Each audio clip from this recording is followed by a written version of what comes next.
Hello and welcome back to my channel, and today we're going to read about the mapping section for Oceania, Arctic and Antarctic.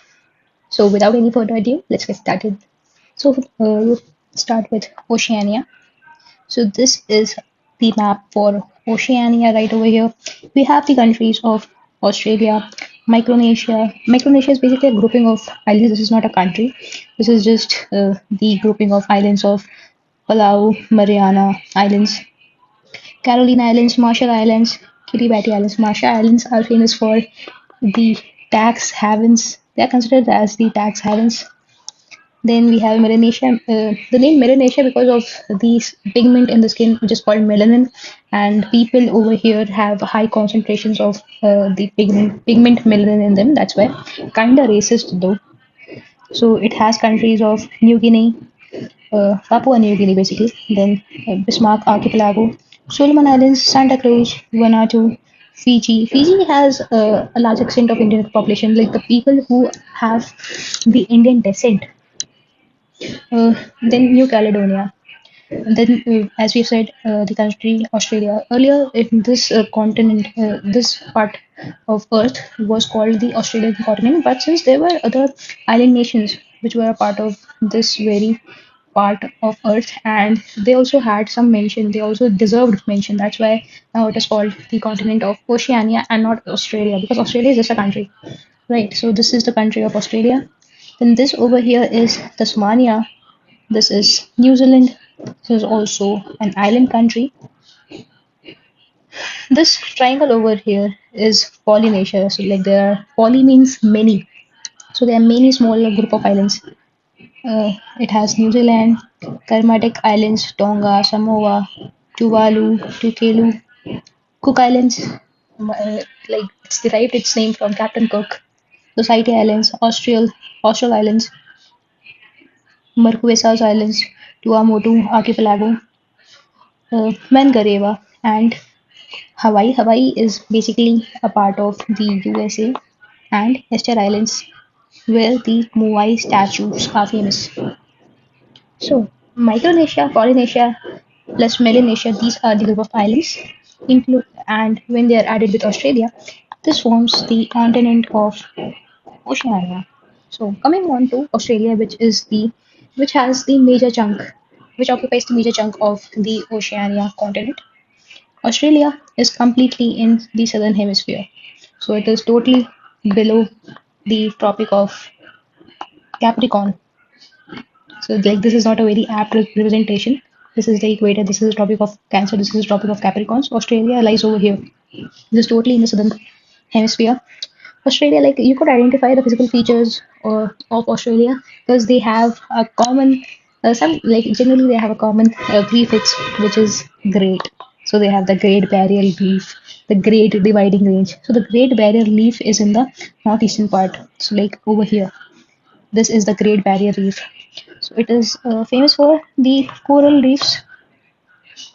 It is the longest living structure on the surface of Earth. You can actually see from space also the coral reefs are so visible. So it is the longest living structure on the surface of the Earth. It is a part of the coral triangle. It is also called the Amazon of the sea. So Amazon is basically known for the being rich in biodiversity. So similarly, the Great Barrier Reef is called the Amazon of the seas because of the rich biodiversity. So this rich biodiversity is because of the edge effect, because of the confluence of two ecosystems, which is the marine ecosystem as well as the terrestrial ecosystem. So it is a part of the coral triangle. So recently it has been in use because of the mass coral bleaching. So which is exacerbated by high temperatures, rise in the sea temperature. So there is a symbiotic relationship between corals and zooxanthellae. So let me know in the comments what happens when there is a rising temperature or when there is a stress condition. What happens to zooxanthellae and how does it provides color to coral?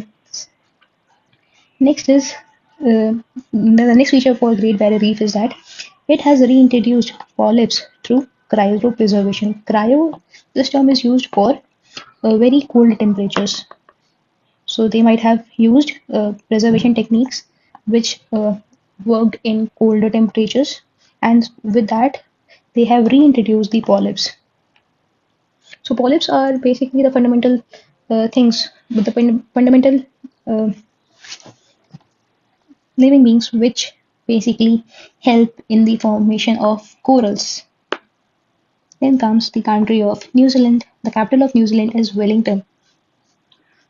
It is in news because of the International Education Conference, where India was the country of honor. So, the International Education Conference, where India was the country of honor. In news, there has been the Haka dance of Maori tribe. Almost everybody might have seen that video in which a member of the like a representative in the House of New Zealand basically performed the Haka dance representing her culture, representing her tribe. So the Haka dance basically belongs to the Maori tribe. Then New Zealand has been in news because of the demand to declare Zealandia as the eighth continent. So they are now demanding Zealandia to be the eighth continent because there are many islands over here. So they want this to be the eighth continent. Then is the Papua New Guinea. Papua New Guinea basically shares its boundary with Indonesia. So right over there, this is Papua New Guinea and this is West Papua. This belongs to Indonesia and this is a sovereign country. So within the Papua New Guinea, the Bougainville Island is demanding separation. So also it faced a massive landslide in the recent months. Then comes the Solomon Islands. China is making a naval base over there. So China is trying to expand its naval capabilities, trying to exert dominance in the seas as well, and thereby expanding its reach to the Southern Ocean, to the Indian Ocean, and other parts of the world. So the Chinese are making a naval base in the Solomon Islands. The world's largest coral was discovered over here, which was functioning as a single organism, which functions as a single organism. So the world's largest coral was discovered in the Solomon Islands. Then the country or the islands of New Caledonia. It is the French overseas territory. So this is New Caledonia. Yeah, this is New Caledonia and it is the overseas territory of France. So France also has its overseas territory in South America as well. Let me know in the comments, we discussed about it in the last video. Then Tuvalu, Kiribati, Marshall Islands, these are some of the islands of Oceania. These are prone to submergence, obviously exacerbated by the climate changes. In the Nauru Island, it is the world's most obese country. So overweight, more than overweight basically. It is the world's most obese country. Moving on to Antarctica.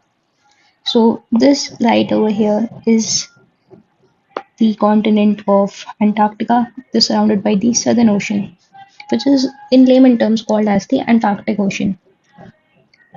So it is near to the South Pole, that is why it is freezing cold over there. So it is mostly inhabited, and countries basically have their research stations over there, which is used just for science and research purposes. There are no military uh, military establishments. Nobody's permitted to establish a military component over here. So this is called Antarctica because it is anti-Arctic. It is also called Terra Australis Incognita. During winters, entire surrounding ocean freezes. So it freezes till here. The Antarctic Treaty. It declared it as a scientific preserve. It bans colonization, weaponry, and commercial activities in the Atlantic. It is coldest, windiest, and the driest continent.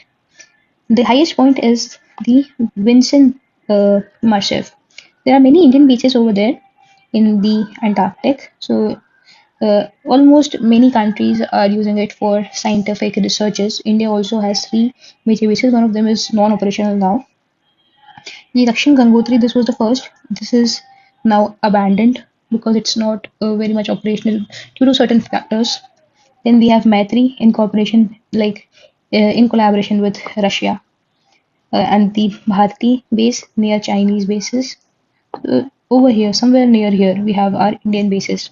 So you can see that the South Pole is over here, however, the magnetic pole is over here. So there is a kind of deflection, and the magnetic pole keeps on changing depending upon certain factors. So even though the South Pole is fixed, the magnetic South Pole keeps on changing. And this leads to certain events. So everything is so well connected that even a slight displacement in the magnetic poles lead to major disruptions in the overall cycles and events in the Earth. Moving to Arctic. So as we read, Antarctica was anti-Arctic. So Arctic is in news because of the Arctic amplification, which is it is melting at a faster rate now. With more melting, dark water is getting exposed, and as we all know that because of the albedo effect of the ice sheets have a much more albedo than land or water. Because albedo is like they are reflecting back the incoming sun rays, so they are reflecting it out. So because now the dark water is getting exposed, the albedo is decreasing.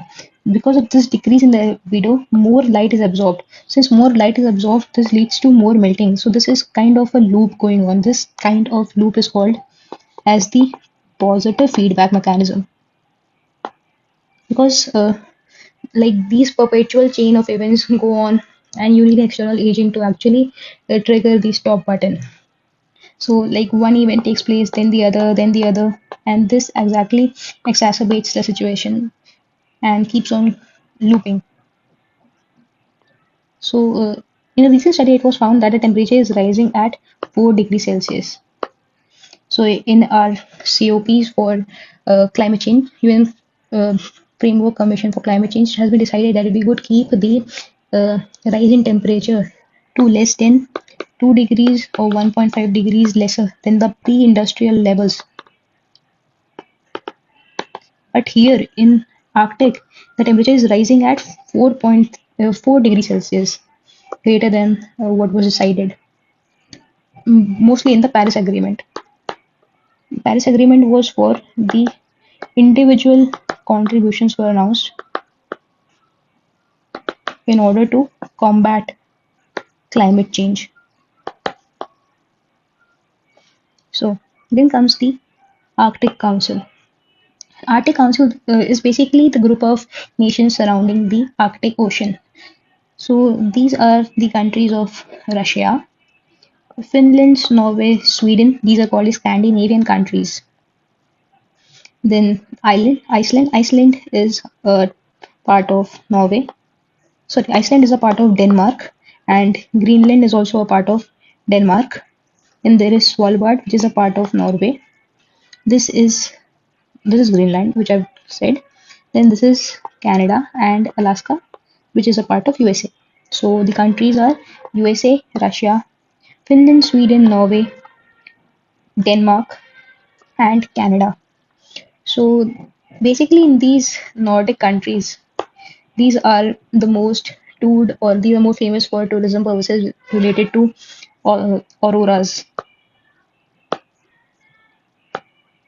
because of the North Pole over magnetic North over here and the North Pole over here. Auroras are visible, and these auroras are because of the incoming sun rays and their interaction with the Earth's magnetic field. Auroras are also visible in the, Australia or in the South Pole, like near to the South Pole, southern hemisphere. With this now, this aurora is called Aurora Australis because it is in the south. So, in moving back to our discussion to for Arctic Council, the observers in the Arctic Council are India and China as well. Himadri Research Station by India is on Svalbard, Norway. INDARC is an underwater research station which is in Svalbard. So with this, we've come to an end to a discussion on Oceania, Arctic, and Antarctic. So I'll see you guys in the next video where we discuss about more features from these continents. Till then, see ya, bye, and all the best for the upcoming examinations. Just 37 days left. Thank you.